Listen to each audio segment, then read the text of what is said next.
They were built for greatness. Drafted in the first round, handed massive contracts, handed the keys to franchises worth billions. Some of them were household names before they were old enough to rent a car. The lights followed them everywhere, into stadiums, onto magazine covers, into endorsement deals that should have secured their families for generations. But a football helmet cannot protect you from yourself. What you're about to see is not a story about bad people. It is a story about a pattern, one that has repeated itself across decades, across cities, across conferences. A story about what happens when talent is worshipped louder than character is built. About franchises that looked the other way, or moved too fast, or simply did not know what was coming. 10 teams, hundreds of arrests, real names, real consequences. The charges range from DUI and domestic violence to drug possession, weapons offenses, and in the most extreme cases, murder. This list ranks teams by total volume of arrests since 2000, cross-referenced with the severity of charges and the highest profile cases attached to each organization. We are not counting civil suits. We are not counting suspensions. We are counting arrests. Some of these teams will surprise you. Some will not. This is the list no organization wants to be on. And yet, here they are. Number 10, Cleveland Browns. The Cleveland Browns have been many things over the years. Rebuilding, hopeful, heartbroken. But since 2000, they have also been something else. A franchise that has cycled through enough off-field incidents to fill a courtroom docket. The Browns have logged over 40 player arrests since 2000, a figure that places them solidly in the bottom tier of organizational discipline league-wide. The case that defined the era came at 5:05 in the morning on November 30th, 2014. Wide receiver Josh Gordon, who, for one season in 2013, was arguably the most talented wideout in professional football, was arrested in Raleigh, North Carolina on a DWI charge. His blood alcohol content was measured at 0.09, just over the legal limit. It sounds almost minor, except it was not. Gordon had already been one of the most scrutinized players in the NFL. The year before his arrest, he had posted 1,646 receiving yards in just 14 games. He led the entire league in receiving yards despite playing for a team that started 5 different quarterbacks that season. He did that against the best defenses in the league. He was 22 years old, but the addiction that followed him, marijuana, alcohol, prescription pills, eventually cocaine, was waging a war his talent could not win. Between 2013 and 2019, Gordon was suspended by the NFL a combined total of more than 40 games. He was reinstated, suspended again, released, signed, released again. He played 4 games for the New England Patriots in 2018, catching 19 passes for 277 yards in what looked like a comeback story. Then the league suspended him again. He was 27, and it was already over. Gordon has spoken publicly about his mental health struggles and his battle with addiction. He deserves credit for that honesty. But the numbers are haunting. A player who led the NFL in receiving yards while playing through a suspended sentence, only to watch his career unravel in slow motion because no structure, not the team, not the league, not the draft, had prepared him for what was coming. The Browns also produced other notable arrests in this period. Linebacker Kamarion Wimbley for a 2007 DUI, wide receiver Dante Stallworth, whose case we will return to on a different team, and a rotating cast of undrafted free agents and practice squad players whose names never made national headlines, but whose arrests still count. 40-plus arrests. 0 Super Bowl appearances in the same period. Cleveland, unfortunately, is just getting started on this list. Number 9. Jacksonville Jaguars. There is a version of Jacksonville Jaguars football history written in triumph. Mark Brunell, Fred Taylor, a 1999 AFC Championship game appearance that felt like the beginning of something permanent. Then there is the other version. Since 2000, the Jaguars have recorded over 40 documented player arrests, with an unusually high concentration of violent crime charges compared to other franchises in this range. The name that defined Jacksonville's darkest chapter was wide receiver Reggie Williams. Not the Hall of Famer. The 2004 draft pick out of the University of Florida. Drafted in the 4th round, Williams spent 5 seasons in Jacksonville, catching 160 passes for 2,117 yards. A solid career, a quiet presence. And then, on December 26, 2007, Jacksonville police arrested him on a felony charge of battery. The victim was a woman. The charge involved a broken wrist. Williams pleaded no contest in 2008. He was placed on probation. The NFL suspended him for 4 games. He was released by the Jaguars shortly afterward. He was 25. His career was functionally finished. But Williams was not the only case. Defensive tackle John Henderson, a first-round pick in 2003, a Pro Bowl selection, a man who measured 6'7" and 335 pounds, was arrested in March 2009 on a charge of simple battery involving a domestic dispute with his wife at the couple's Jacksonville home. The charges were eventually dropped, but the arrest was real. Running back Maurice Jones-Drew, one of the most beloved players in franchise history, kept his nose clean throughout his career. But the roster around him was not always so stable.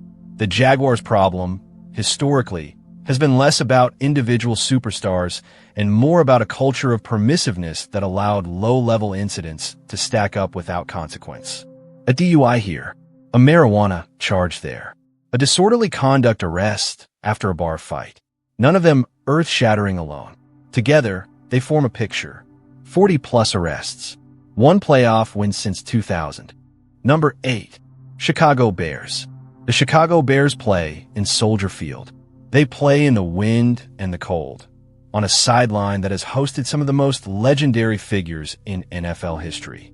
They are on paper a franchise defined by toughness, by grit, by the 1985 Super Bowl shuffle and the mythology of Ditka. The arrest database tells a different story about the post-2000 era. The Bears have cleared 45 arrests since 2000, with their most consequential case arriving in the form of a defensive tackle named Tank Johnson. Johnson was drafted in the 2nd round out of Washington in 2004. By 2006, he was a key piece of a Bears defense that was among the best in the NFC. The Bears went to Super Bowl 41 that season. Johnson played in that game, but under circumstances that should have been impossible. In December 2006, just weeks before the playoffs, police executed a search warrant on Johnson's home in Gurnee, Illinois. They found 6 firearms, 2 assault rifles for handguns, and over 500 rounds of ammunition. Johnson did not have the required permits for the weapons. He was arrested on 6 counts of misdemeanor weapons charges. The Bears did not suspend him. They did not deactivate him. He played in the Super Bowl. The NFL fined him. A judge gave him 2 years probation. Then in June 2007, his bodyguard and close friend Willie B. Posey was shot and killed at a party in Gurnee. Johnson was present but was not charged in connection with the shooting. However, the incident violated his probation. He was sentenced to 120 days in jail. He served his time. He was released by the Bears. He played 3 more seasons for Dallas and Seattle, never again approaching the level he had reached in Chicago. Johnson's story is the Bears' story in this era in miniature, not unique in its violence, but unique in how the organization handled it, or failed to. The Bears also logged notable arrests involving linebacker Brian Urlacher's personal life, cornerback Charles Tillman on an unrelated matter, and a wave of mid-roster players in the 2010s whose incidents contributed to a total that placed Chicago firmly in the top half of this list. Number 7. Tennessee Titans. Pac-Man Jones danced his way onto the All-Pro roster and then danced himself into a legal nightmare that lasted the better part of a decade. The Tennessee Titans have registered over 45 arrests since 2000 and a disproportionate share of the volume, and all of the most explosive headlines trace back to one cornerback, Adam Pac-Man Jones, drafted 6th overall in 2005. Fast, physical, disruptive. In his first NFL season, he forced 11 passes defensively and returned 2 punts for touchdowns. He was exactly what the Titans believed they were drafting. Then came February 19, 2007. Jones was at a strip club in Las Vegas during NBA All-Star Weekend. An altercation broke out. In the chaos that followed, someone in Jones's entourage fired a weapon. 3 people were shot. One of them, a club employee named Tommy Urbanski, was left paralyzed from the waist down. Jones was not the shooter. He was never charged with a crime in connection with the shooting itself. But he had made it rain, throwing approximately $81,000 in cash onto the stage. And when the night ended in gunfire, his presence at the center of it was impossible to ignore. The NFL suspended him for the entire 2007 season. 1 full year, without pay.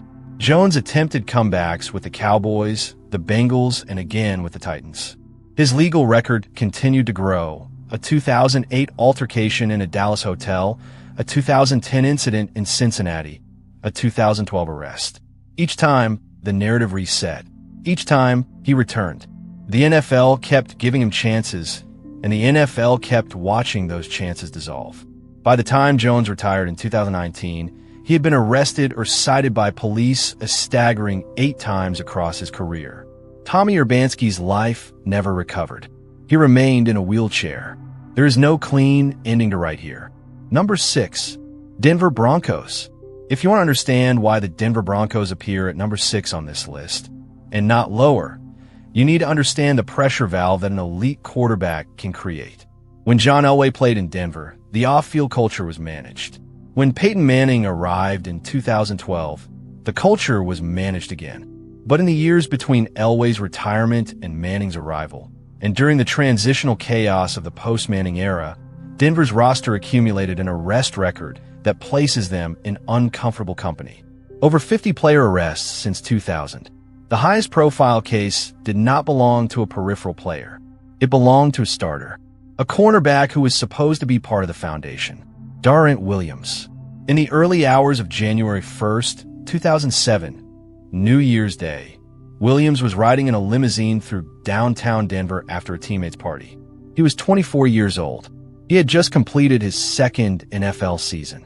A black Chevrolet Suburban pulled alongside the limousine on Spear Boulevard, and someone opened fire. Darrent Williams was shot in the neck and killed. This was not an arrest. This was a murder. The arrest came later, in 2010, when a gang member named Willie Clark was charged with first-degree murder in connection with the shooting. Clark was convicted in 2011 and sentenced to life in prison without the possibility of parole. Williams had been involved in an argument at the party earlier in the evening. The details remain complex. What is not complex is the outcome. A young man, a professional athlete, someone's son, was murdered on the first day of a new year. The Denver Broncos also log arrests during this era involving cornerback Alfonso Birch, offensive lineman arrested on DUI charges, and multiple players during the late 2000s and early 2010s on drug-related offenses. The death of Darrent Williams hangs over all of it, not as an arrest, as a consequence, as the end of a road that started with choices, with company kept, with a party that should have ended differently. Number 5, Minnesota Vikings. Before we start number 5 properly, if you're finding this video valuable, take 2 seconds and hit the like button and subscribe. It helps more people find this content, and we have got 5 more teams to get through, including the number 1 franchise on this list, which is going to shock a lot of people. The Minnesota Vikings. In the fall of 2005, the Minnesota Vikings played host to what became known simply as the Love Boat Scandal. It was not a metaphor. 2 chartered boats were rented on Lake Minnetonka on October 6th of that year. Approximately 90 people attended, players, staff, hired entertainers. What occurred on those boats led to 17 players being investigated by the NFL, 8 being charged with various offenses including indecent conduct and lewd or lascivious behavior, and 4 receiving criminal convictions. The players who were charged included wide receiver Marcus Robinson, defensive end Kenichi Udeze, and most notably, quarterback Dante Culpepper, who had been the face of the Viking franchise for half a decade. Culpepper had thrown for 4,717 yards and 39 touchdowns in the 2004 season. He had been in the conversation for MVP. By 2005, he was recovering from a torn ACL, MCL, and PCL, one of the most devastating knee injuries in NFL history. He never played a meaningful game for Minnesota again. The Love Boat charges were eventually resolved. Culpepper pleaded guilty to 1 misdemeanor, But the combination of the injury and the scandal ended what should have been a Hall of Fame career trajectory. The Vikings have logged over 55 player arrests since 2000, and the Love Boat is only the loudest chapter. Running back Adrian Peterson, arguably the greatest running back of his generation, was arrested in July 2014 and indicted in September 2014 on charges of reckless or negligent injury to a child. The charge stemmed from Peterson using a wooden switch to discipline his 4-year-old son, leaving marks and cuts on the child's body. Peterson was deactivated by the Vikings, then reactivated 4 days later, then deactivated again after public backlash.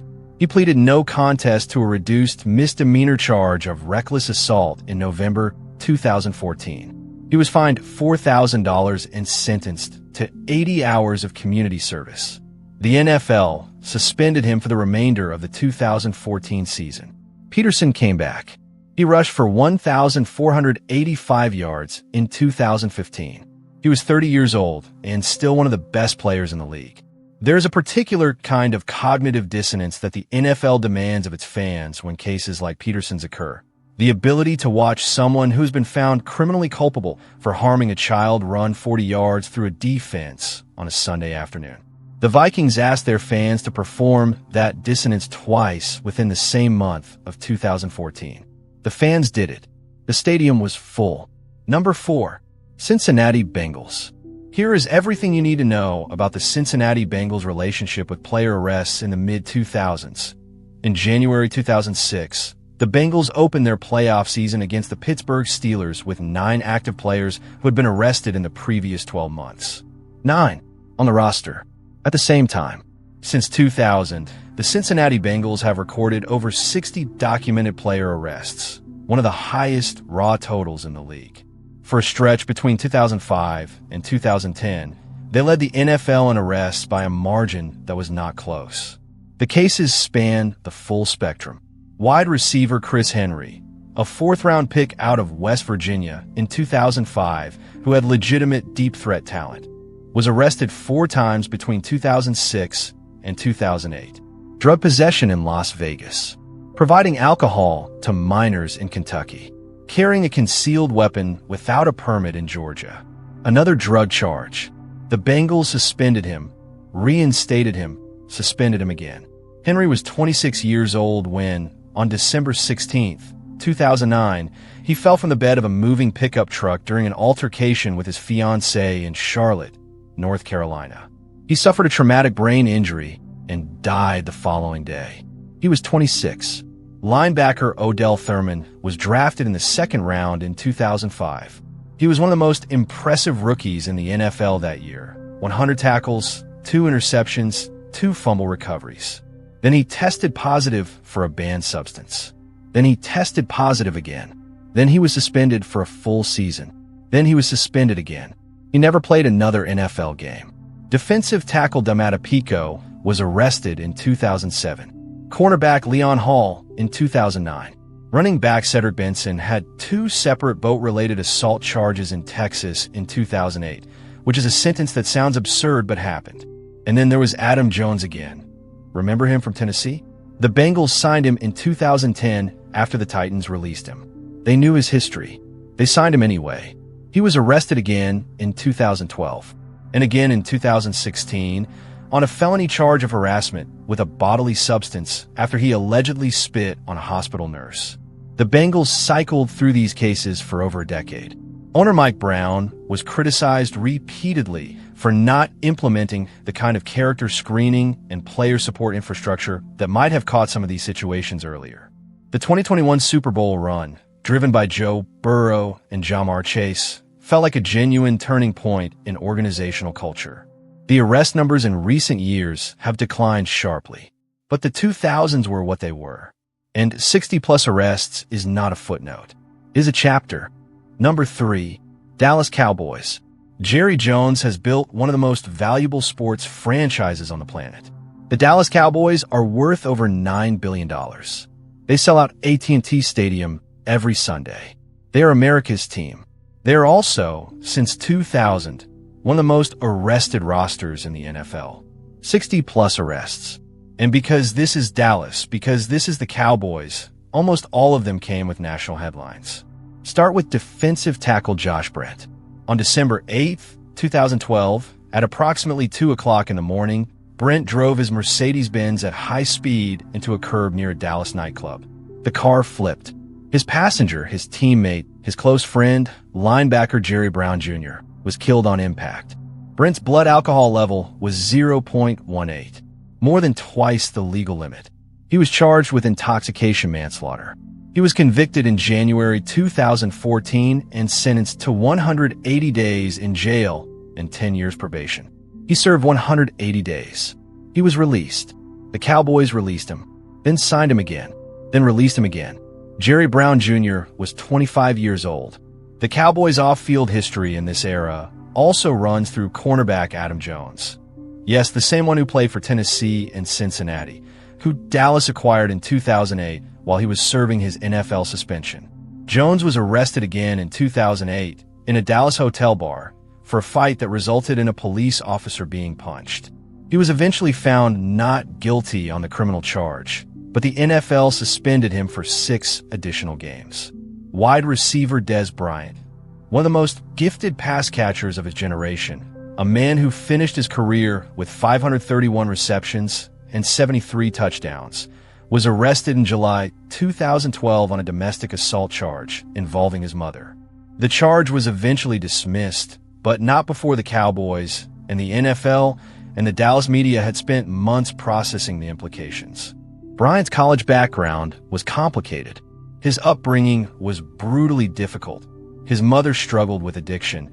He was effectively raised in poverty. He entered the NFL carrying a weight that most people cannot imagine. The arrest was real. The context for it was also real. Those two things do not cancel each other out. They coexist. Running back Marion Barber III, the power back who wore number 24 and ran through linebackers for 5 productive seasons in Dallas, was arrested twice after his retirement. In June 2022, he was found deceased in his apartment in Frisco, Texas. He was 38 years old. An autopsy found no foul play. The exact circumstances of his death were ruled undetermined.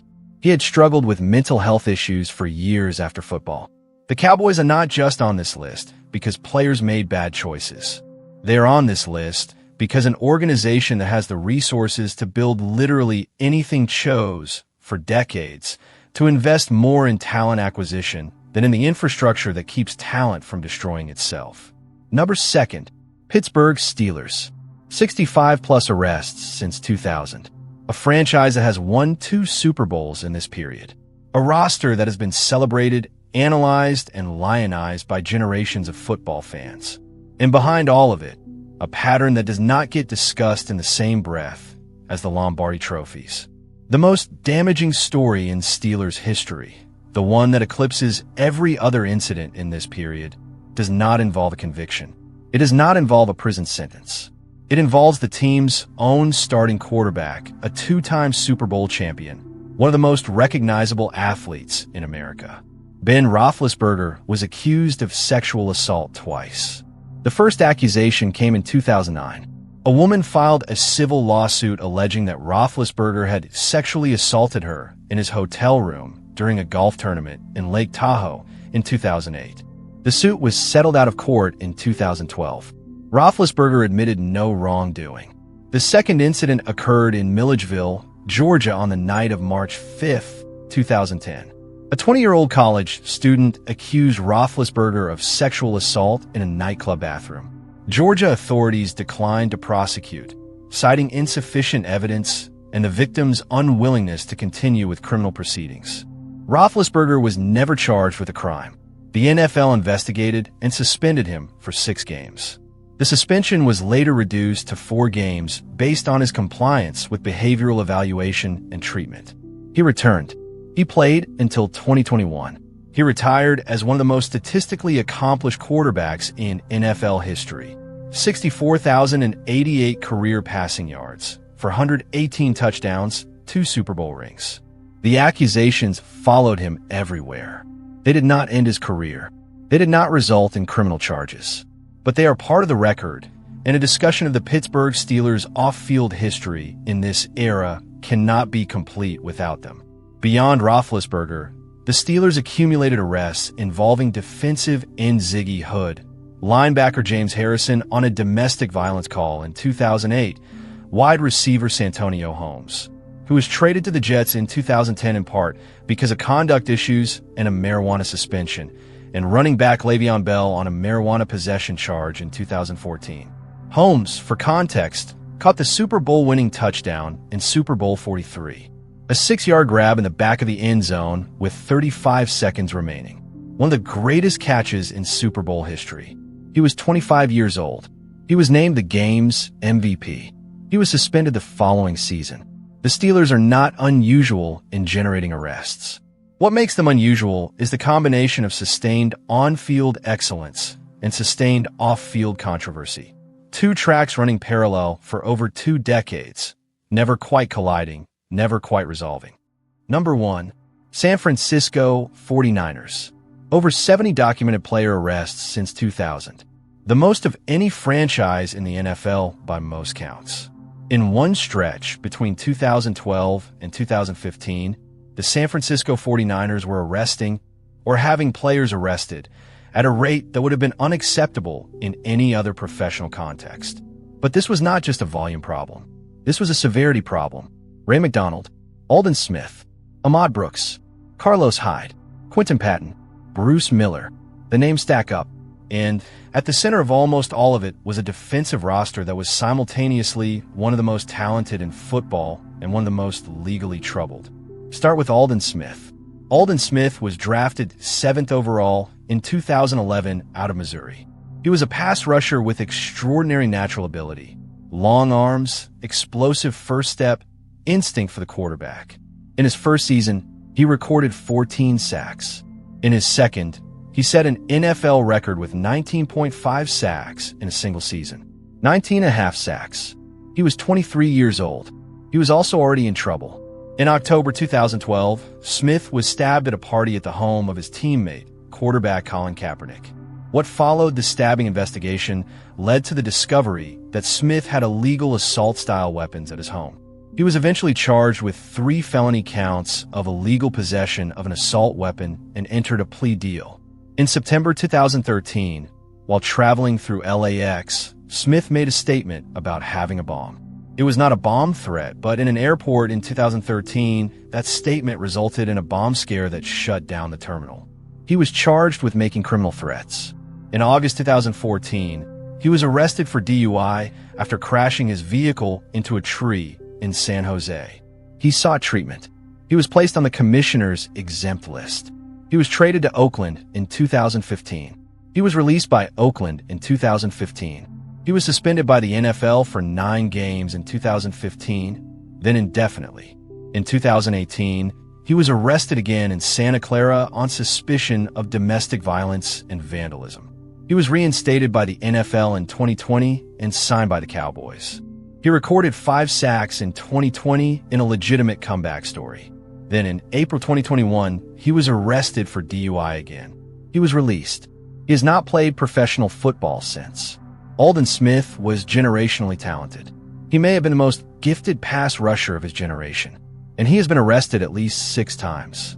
The 49ers' issues extended well beyond Smith. Defensive tackle Ray McDonald was arrested on felony domestic violence charges in August 2014 during training camp, during the same period as Smith's DUI, after his pregnant fiancée called police. McDonald was not suspended by the team immediately. Head coach Jim Harbaugh and general manager Trent Baalke cited due process. The optics were catastrophic. McDonald was later released following a second domestic violence investigation in early 2015 involving a different woman. Linebacker Ahmad Brooks was accused of sexual assault in 2014. The investigation did not result in charges. He remained on the roster. Running back Carlos Hyde was involved in a battery investigation in 2014. Offensive lineman Jonathan Martin, famously involved in the Miami Dolphins bullying scandal 1 year earlier, before signing with San Francisco, was arrested in 2018 after posting threatening content on Instagram directed at former teammates in a high school. He was hospitalized under a mental health hold. The 2012 to 2015 49ers were a remarkable football team. They played in 3 consecutive NFC championship games. They played in Super Bowl 47. They had talent at nearly every position. They also had a culture that, by the testimony of multiple players and eventually the departure of their head coach, was not equipped to manage what was happening off the field. Jim Harbaugh left, or was pushed out. The details remain disputed. What is not disputed is that after his departure, the team collapsed, finishing with a 5-11 record in 2015 and triggering a roster teardown that took years to reverse. The arrests did not stop during the rebuild. They slowed, but the damage to the franchise's reputation in this specific area, the area of player conduct, of organizational responsibility, of what you tolerate when someone can rush the passer better than almost anyone alive, had already been done. 70-plus arrests. That is the number that follows the San Francisco 49ers into every conversation about NFL player conduct since 2000. Before we close, 3 franchises that narrowly missed this list, or whose numbers are still climbing. The Miami Dolphins have registered over 55 arrests since 2000, with their most infamous case being the 2019 arrest of wide receiver Antonio Brown on multiple charges, including assault and battery, involving a moving truck driver. Brown had played exactly 1 game for the Dolphins before being released. His subsequent legal and professional history has been one of the most chaotic in professional sports in recent memory. The Oakland/Las Vegas Raiders, across both their Oakland and Las Vegas identities, have cleared 60-plus arrests since 2000, with their post-relocation years continuing to add to that total.